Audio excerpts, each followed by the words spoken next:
याच्यामध्ये इथं काय म्हटलं त्यांनी थोडं लक्ष द्यावं. आता इंटरनेट माय फ्रेंड असं म्हटलेलं आहे. Find out the role of orthodontist. बरोबर आहे. आता या ठिकाणी काय म्हणतंय, ऑर्थोडॉन्टिस्ट म्हणजे काय या ठिकाणी, orthodontist and dental technician. Ortho म्हणजे याचा अर्थ असा, वाकडे तिकडे सरळ किंवा वाकडे तिकडे दात असलेले सरळ करणारा डॉक्टर किंवा दंतवैद्यक असा त्याचा अर्थ आहे. ओके. आणि हे इंटरनेट माय फ्रेंडवर त्या ठिकाणी तुम्ही गेलं तर खूप तिची माहिती आहे वेगवेगळ्या प्रकारची.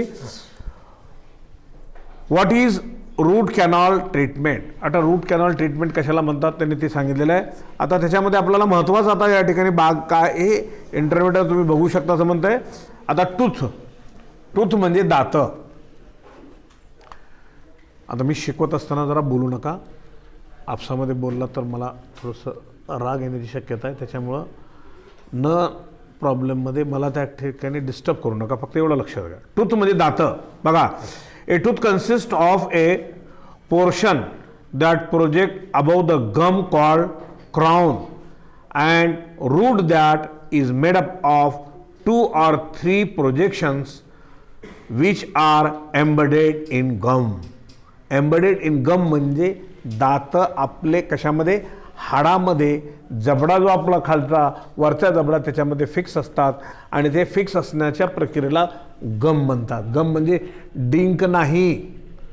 लक्षात आलं का म्हणतो, इथं डिंकचा काय संबंध येणार आहे. बरोबर. दात आपले हाडामध्ये फिक्स असण्याचा प्रकार. A short neck connect the crown with root. Root म्हणजे त्याचा, मी ह्याच्या अगोदर दाताचा अभ्यास सांगितले, मी तुम्हाला दाखवलं आहे. दातामध्ये कोणकोणते भाग कसे असतात काय नाही, तर ते दाताचं तिथं सांगत असताना तिथं कल्पना दिली तुम्हाला. A short neck connect the crown with the root full stop. The crown is covered by the hardest substance of the body called enamel.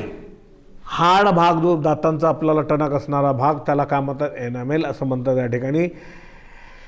Enamel is made up of calcium phosphate, calcium carbonate. दात जे आपले calcium carbonate, calcium बरोबर आहे, इथे दिलेले जे शब्द आहेत कॅल्शियम कार्बोनेट, कॅल्शियम फॉस्फेटने बनलेले असतात.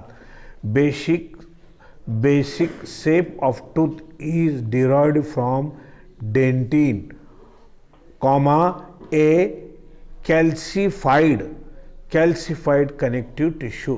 जे कनेक्टिव्ह टिश्यूनी बनलेले असतात त्याचा तो संदर्भ दिलेला आहे. Dentine encloses a cavity called pulp cavity. मध्ये जी दातं जी पोकळीमध्ये फिक्स असतात त्या कॅव्हिटीला पल्प कॅव्हिटी असं आपण म्हणतो. It is filled with connective tissue pulp. Pulp cavity content the blood vessel and nerve. त्याच्यामध्ये दातामध्ये बघा, तिथं आकृतीमध्ये बघा, तिथे त्या ठिकाणी नर्व्स आहेत, त्याच्यामध्ये रक्तवाहिनीसुद्धा आहे. लक्षात आलं का म्हणतो, त्याचा संदर्भ आहे म्हणून ते आपल्याला त्याची जाणीव होते.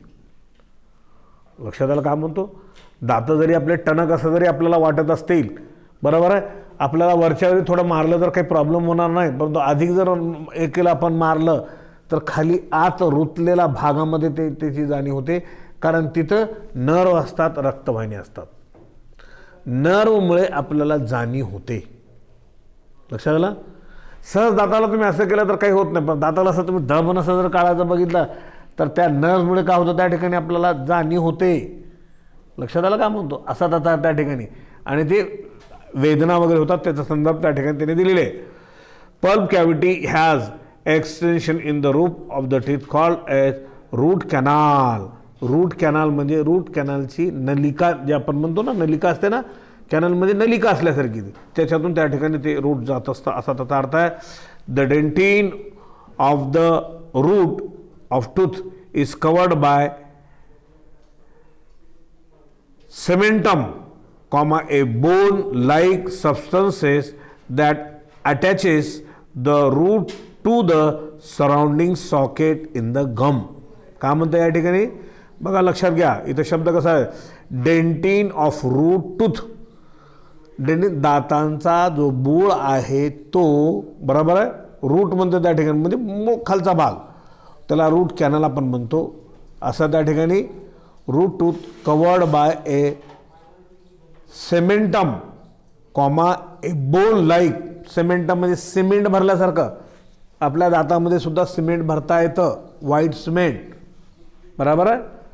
लक्षात आलं का म्हणतो, पांढरा सिमेंट भरता येतं. दात जर आपले कुठंतरी जर घासले गेले असतील किंवा त्याची पातळ जर झाली असेल तर आपल्याला त्या रक्तवाहिन्या आणि नर्स आपल्याला असह्य वेदना करतात, म्हणून त्याच्यामध्ये डॉक्टर सिमेंट लावतात. लक्षात आलं का म्हणतो. दात घासले जाण्याचे खूप वेगवेगळे त्याचे प्रकार आहेत, खूप वेगवेगळे कारणं आहेत. असा त्याचा वयामानानुसार तर ते होतच असतो, असा त्याचा अर्थ आहे त्या ठिकाणी. त्याच्यानंतर पुढे बघा या ठिकाणी, the dentine root of tooth is covered by a cementum a bone like substances that attach the root to the surrounding socket in the gum. त्याच्यानंतर आता पुढे बघा या ठिकाणी का म्हणतंय, the study of teeth with respect to their number, arrangement, development etcetera is known as dentition. Dentition कशाला म्हणतात. डेंटिशन म्हणजे ह्याचा अर्थ असा, डेंटिशन म्हणजे दाताच्या संदर्भामध्ये काय त्या ठिकाणी अभ्यास, दातांचा नंबर, त्यांची अरेंजमेंट, त्याचं डेव्हलपमेंट किंवा त्या संदर्भात सगळी माहिती इथं दिलेली आहे. तेवढीच नाही बरं, एक्सेट्रा असं म्हटलेलं आहे ना, आणखी दाताच्या संदर्भामध्ये जे येत असेल तर त्याला डेंटिशन असं आपण म्हणतो. त्याच्यानंतर आता बघा या ठिकाणी टंग दिलेले. टंग म्हणजे जीभ. It is muscular fleshy organ. जीभ हे मसलनी बनलेली आहे, मांस आहे, हाड त्याच्यामध्ये नाही. बरोबर आहे. तुझ्या जिभेला हाड आहे का नाही म्हणतो आपण. बरोबर आहे. हाडाचा जिभेचा काही संबंध नाही. It is a muscular triangular fleshy organ रफली triangular in shape. It lies along the floral of buccal cavity. The upper surface of the tongue bear a numerous projection called. अहो हे इथपर्यंत झालंय हो, नाही झाला. अहो न्यूमरस प्रोजेक्शन जिभेला तुम्हाला सांगितलेलं आहे. जिभेची वेगवेगळ्या चवीची उदाहरण दिले मी तुम्हाला. हा दिला मी तुम्हाला. बरं नाही त्याने जरा जाऊ दे. चला हां चला बघा, tongue bear the numerous projection called as papillae. जिभेवर छोटे छोटे छोटे आउटग्रोथ असतात, त्याला पॅपिली असे म्हणतात. त्याच्यामुळं जिभेच्या वेगवेगळ्या भागामध्ये चवीचं ज्ञान कळतं. बरोबर आहे. शेंडाला वेगळं चवीचं ज्ञान आहे, साईडला जिभेच्या वेगळं आहे, मध्ये वेगळं आहे. अशा प्रकारचे चवीचं ज्ञान त्या ठिकाणी चव कशा पद्धतीचे ते कळतं असा त्याचा अर्थ आहे. बरोबर आहे. Some papillae bear a sensory receptor called as taste bud. चवीचे बर्ड असल्यासारखं आपण म्हणतो. डू यू नो, हे तुम्हाला माहीत आहे का, हू कंट्रोल द डिग्लुटेशन इज डिग्लुटेशन. डिग्लुटेशन म्हणजे कशाला म्हणतात त्या ठिकाणी, गिळणे, निंगलना. समज में ना. हां गिळणे त्याला आपण डिग्लुटेशन असं म्हणतो. Is deglutition voluntary or involuntary. गिळणे हे स्वच्छेने होतो का इच्छेनुसार होत आहे. इच्छेनं होतं आहे का ऑटोमेटिक होतं आहे असा त्याचा अर्थ. बराबर है. हाँ, अगर हम निगलना चाहे तो निगलेंगे. बराबर है. अगर नहीं निगलना चाहे तो नहीं निगलेंगे. मैंने आपको दवा दे दिया, ये दवा पी लो, ये बीमारी दूर करती है, मगर दवा कडू है. तुम बोलेंगे बीमार होके गए अच्छा है, मर के गए तो मग मैं दवा नहीं पिऊंगी बोलेंगे आप. बरोबर आहे. कारण औषध हे कडू असतं, जिभेला नको वाटतं आपल्याला. बरोबर असा त्याचा अर्थ. चला त्याच्यानंतर आता बघा या ठिकाणी फॅरिनिक्स. आता फॅरिनिक्स हे काय आहे प्रकार बघा, लक्षात घ्या.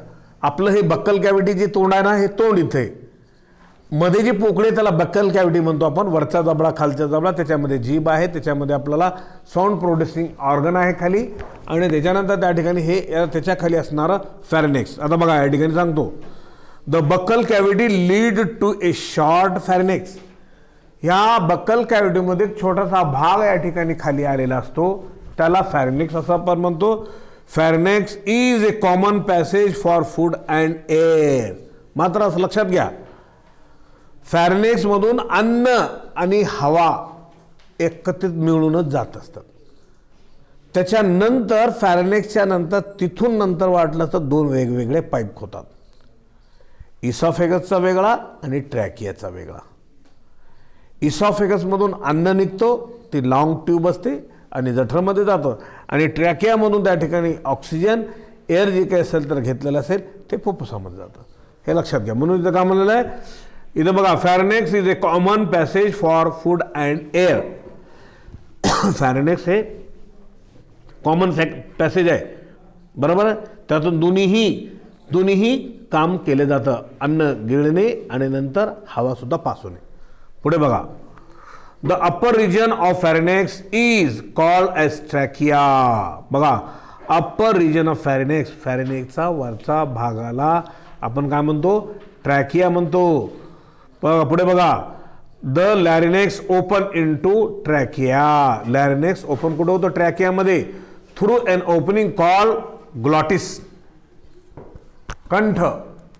हे बघा, हे आपलं जे आहे ना, इथे आपल्याला कधीच हात लावायला वेळ मिळत नाही, जमलं तर बघा, हे बघा, हे बरोबर आहे, राईट. हां, त्या दाबून घेऊ नका बरं ना तर. हां, नाही तर माझ्या नावानं बोमाबोम होतात. आमच्या सरांनी सांगितलं, आम्ही स्वखुशीनं दाबलो. हां, तर ते त्याला आपण काय म्हणू, आपण कंठ आपण या ठिकाणी म्हणतो, एपिग्लॉटिस. त्याचा अर्थ बघा या ठिकाणी, तो संदर्भ या ठिकाणी दिलेला आहे. The upper region of pharynx is called as trachea. The pharynx open into trachea through an opening called glottis. The glottis is guarded by a cartilaginous flap called as epiglottis.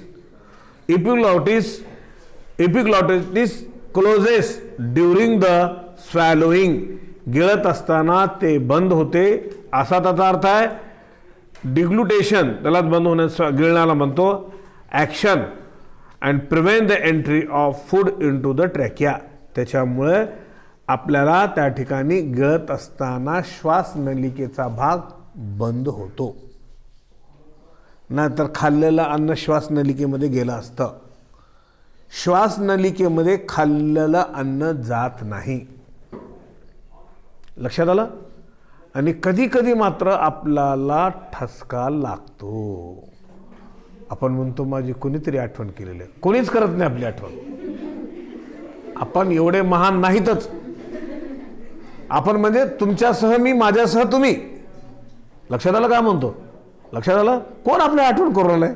बरं आहे, गेले तरी कामं वजन तर कमी होईल, आम्हाला रस्ता वेगळा मिळेल, फायदा होईल, असं कोणतरी वाट बघत असेल आपली, बरोबर आहे का. हां, तर मला काय म्हणायचं की आठवणीचा विषय काही नाही आपल्या सायन्समध्ये. हे आपण मनगडक लावलेल्या गोष्टी असतात. जेवताना ठसका लागला, मला कोणतरी आठवण केली, माझी आई, माझी चुलते, माझं काका, कोणी करत नाही. आलं लक्षात. आता मात्र तुम्ही मला हे सांगा की हे ठसका का लागतो. ठसका कारण आहे, त्याचं कारण सांगतो. आपल्या श्वासनलिकेमध्ये हवा भरलेली असते पूर्ण, फुफ्फुसामध्ये हवा असते. आपण अन्न घेतल्याबरोबर तिथं मायक्रोव्हिल्लाय असतात श्वासनलिकेच्या कोपऱ्याला. थोडाही जर अन्न तिथं टच झाला की ठसका लागतो, म्हणजे हवामध्ये असलेली त्यांना बाहेर काढते. त्याच्यामुळे मध्ये अन्न जाण्याचा विषयच येत नाही. त्यांना साधा टच होऊ देत नाही, टच स्पर्श होऊ देत नाही. खरखर लागतं, खोकलतं माणूस.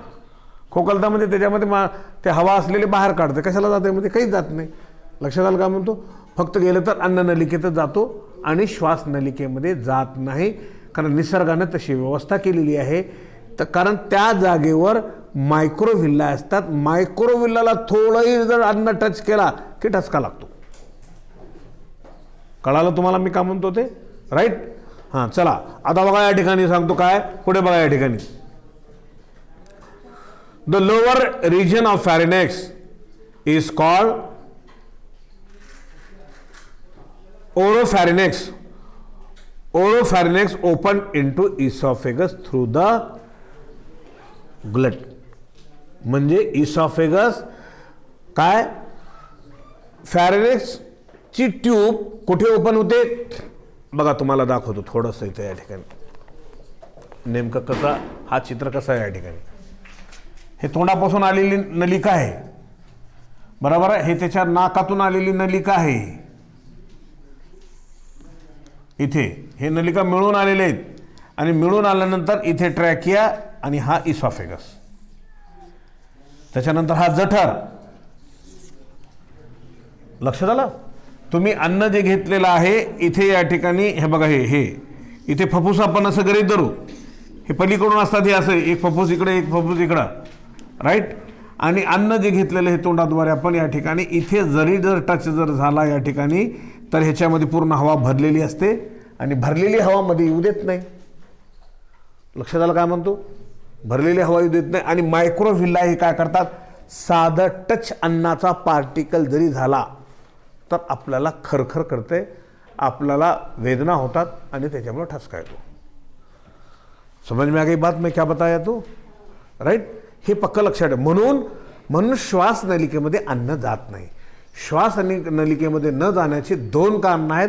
म्हणून याचं कारण असं आहे, याच्यामध्ये पूर्ण हवा भरलेली असते, फुफ्फुसामध्ये भरलेली असते.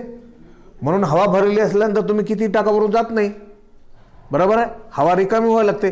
आणि दुसरं त्याच्यापेक्षा महत्त्वाचं म्हणजे इथं मायक्रोव्हिला असतात. इथं थोडाही पार्टिकल तिथं टच झाला की सहन करत नाही, त्याने ठसकाच आणतात ते, बरोबर आहे. आणि ठसका आणल्याबरोबर काय होतं, त्याच्यातून जे काही अन्न असेल तर हे बाहेर पडते, इकडं तोंडात येते नंतर.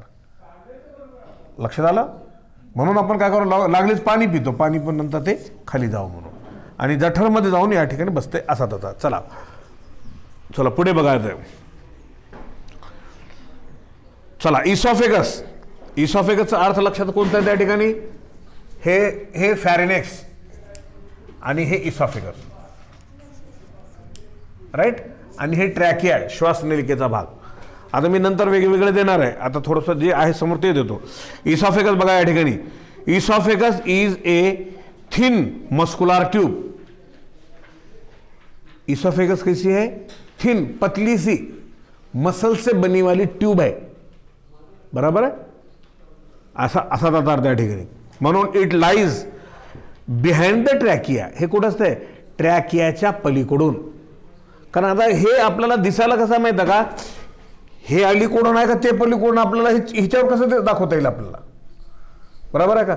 दोन्ही सारखे दिसतात आपल्याला. आता ही नलिका पलीकडून आहे, ट्रॅकिया अलीकडून आहे आणि फुफ्फुसे याच्यावर असतात असा त्याचा अर्थ आहे. आणि सायमल्टेनियसली त्याचं काम चालू असते असा त्याचा अर्थ आहे. बघा या ठिकाणी काय म्हणतो, it is behind the trachea. This 25 centimeter long tube passes through the neck, central aspect of rib cage. Rib cage म्हणजे हे फासळ्या, आपल्या याचा फासळ्यांचा पिंजरा, त्याच्यामधून त्या ठिकाणी ते असतं असा त्याचा अर्थ आहे, रिब केज.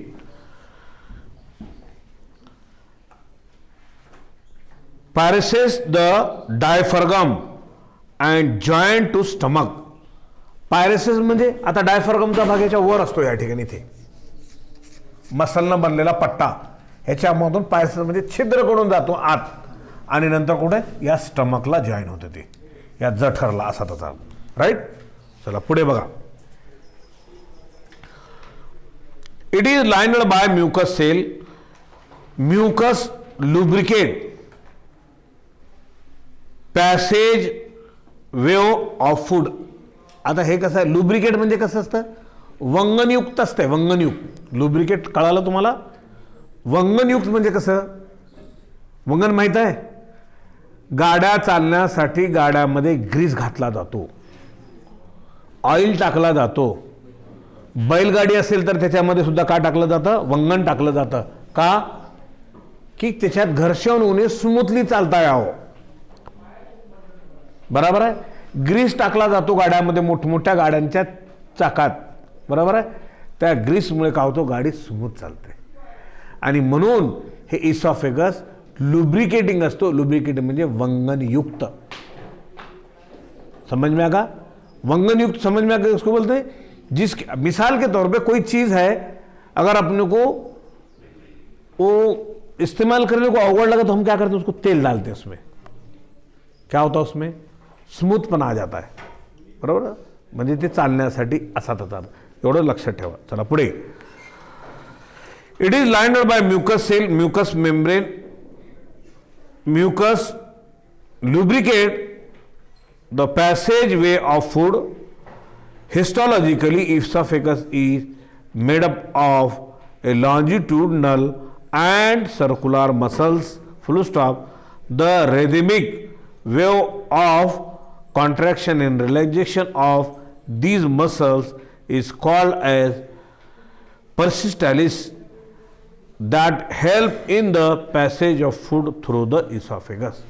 इसॉफेगसमधून पुढे अन्न पास होण्यासाठी स्मूथच त्या ठिकाणी ती पॅसेज असायला पाहिजे, तरच त्या ठिकाणी अन्न पुढे पास होतं, नाहीतर अन्न इसॉफेगसमध्ये अडकण्याची शक्यता नाकारता येत नाही, बरोबर आहे.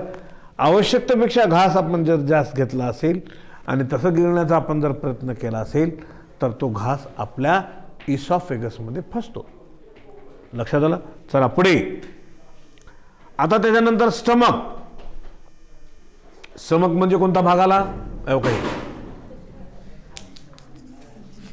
ज्याला मराठीमध्ये जठर म्हणतात. का म्हणतात त्याला? जठर, जिसको कोठा बोलेंगे पेट का. हां हां. चला आता बघा ह्याची माहिती बघा, या ठिकाणी स्टमकची माहिती बघा. Stomach is located in the upper left portion. Stomach कुठं असतंय? लोकेटेड इन द अप्पर, वरचा भाग, लेफ्ट पोर्शन, लेफ्ट म्हणजे डाव्या बाजूस, बरोबर आहे.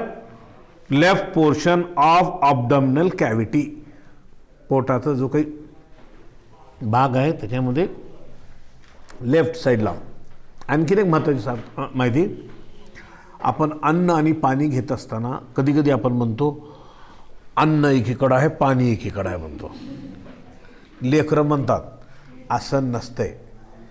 सगळं पूर्ण सगळा जाते कुठं, ती गरगट्टा पूर्ण कशात जाते? जठरमध्ये जाते, बरोबर आहे. आणि तिथं मशीन अशी अशी ग्राइंडिंग होत असते, चक्की पीसे जाती है वहां पर.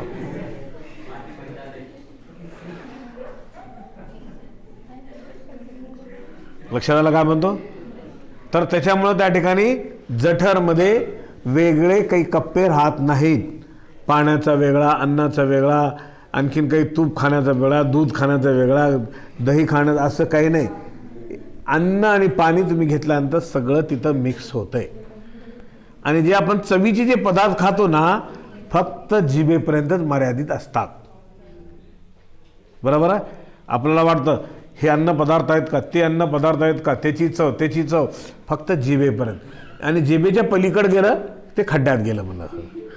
लक्षात आलं. असा त्याचा अर्थ त्या ठिकाणी. हां चला पुढे बघा. या ठिकाणी stomach is located in upper left portion of abdomen cavity. It is muscular sac, J shaped organ. Muscular मसलनं बनलेला ऑर्गन आहे. कसा आकार आहे त्याचा? जे आकाराचा आहे बघा तिथं त्या ठिकाणी, जे आकारासारखा आहे असा त्याचा अर्थ आहे. अप्रत्यक्ष जे shaped organ, around 25 to 30 centimetre length. याची लांबी किती असते? 25 ते 30 सेंटीमीटर. लक्षात आलं काय म्हणतो? बरोबर आहे. ह्यानं हे अंदाज सांगितलेलं आहे. आता तुम्ही म्हणताल मोठ्यामध्ये, हे अडल्टचं आहे, अडल्ट उदाहरण मोठ्यांचं आहे, लहानाचं नाही, बरोबर आहे. चला पुढे. It is divided into upper cardiac region, lower pyloric region. आता ह्याचे सुद्धा भाग पडतात, बरोबर आहे. अप्पर म्हणजे वरचा भाग, मधला भाग, खालचा भाग, असा त्याचा अर्थ आहे. आता बघा या ठिकाणी ह्याचा जे भाग आहे तर ते या ठिकाणी बघा. आता इथे आकृतीमध्ये बघा या ठिकाणी, बरोबर आहे. जठराची इथे आकृती दिलेली आहे. इसॉफेगसच्या नंतर गॅस्ट्रो इसॉफेजियल जंक्शन म्हणलेलं आहे. जंक्शन म्हणजे इसॉफेगस आणि जठर जोडलेलं आहे त्याला म्हणतात. आणि त्याच्यानंतर कार्डिया, बरोबर आहे. आणि त्याच्यानंतर फंडस, बघा स्टमकच्या भागाला नाव दिलेले आहे fundus. Body, greater curvature, curve कसं झालेलं आहे त्या ठिकाणी बघा. त्याच्यानंतर पायलोरस कुठं आहे बघा. डिओडिनम, डिओडिनम म्हणजे जठरापासून निघालेली मोठी आतडी, त्याला डिओडिनम म्हणतात.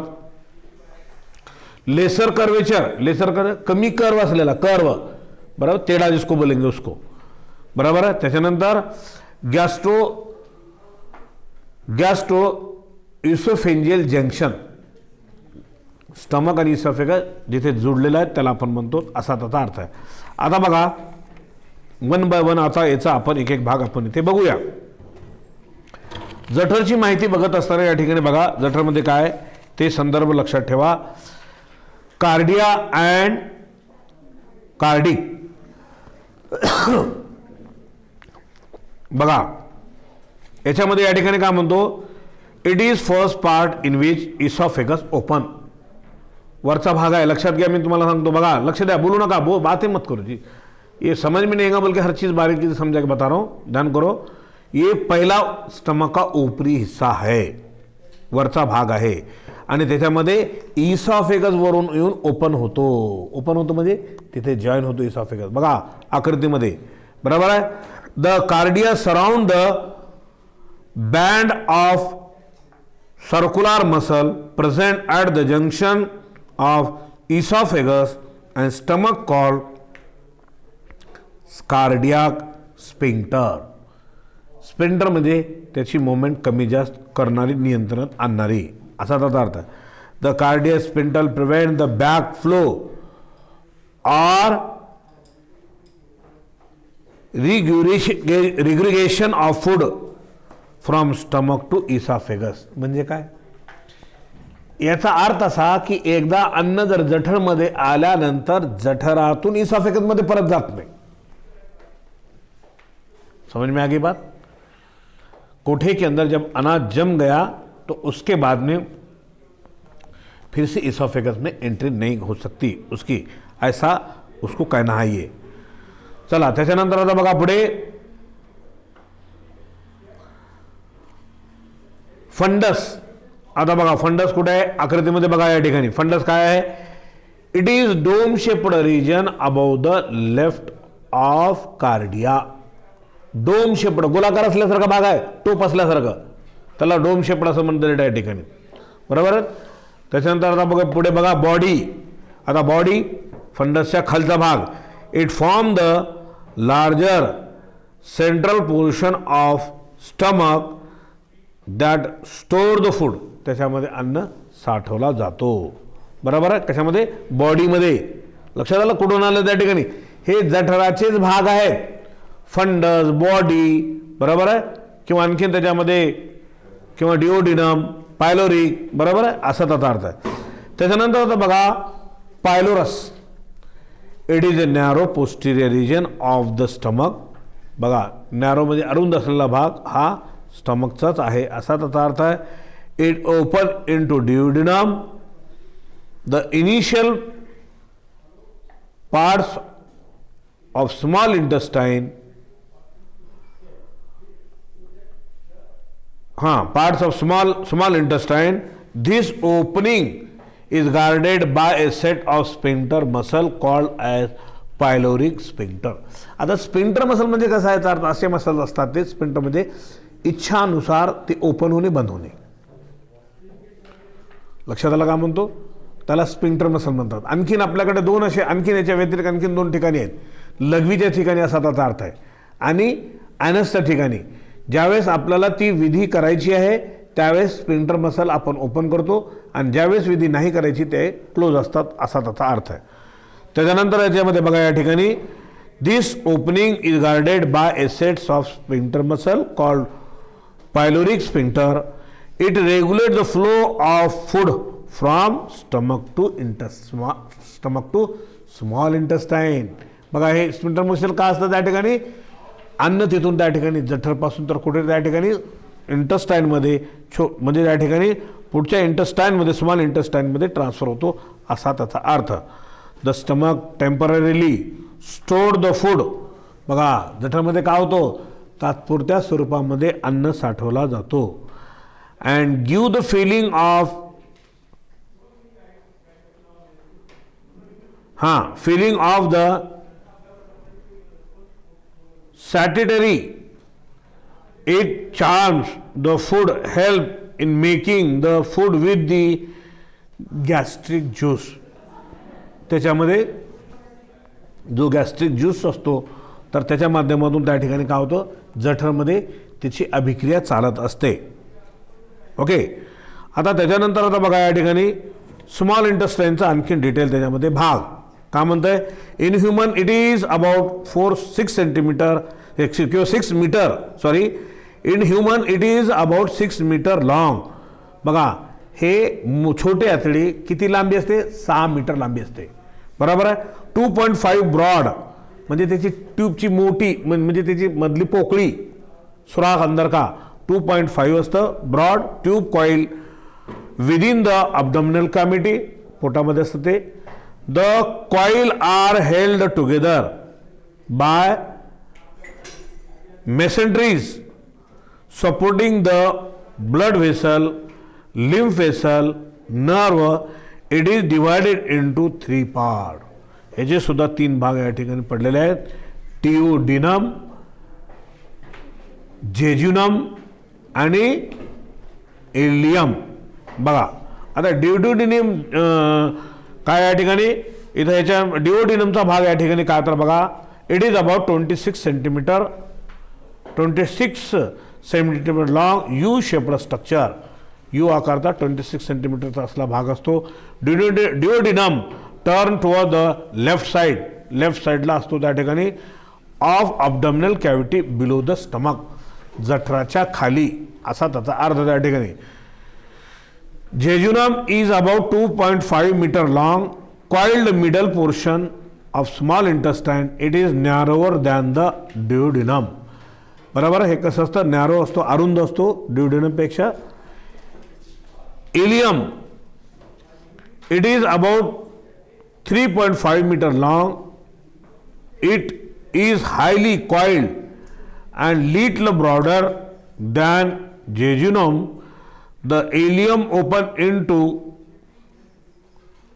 coacum of large intestinal at eoclocal junction. आता जंक्शन म्हणजे जोडलेला जो भाग आहे त्याला त्या ठिकाणी म्हणतात स्मॉल इंटेस्टाईनचा भाग. आता याच्यानंतर आहे लार्ज इंटेस्टाईन. की मला असं वाटतं की इथे आपण या ठिकाणी स्टॉप करू. काही 2-3 प्रश्न असतील तर तुम्हाला विचारतो. स्मॉल इंटेस्टाईनचा भाग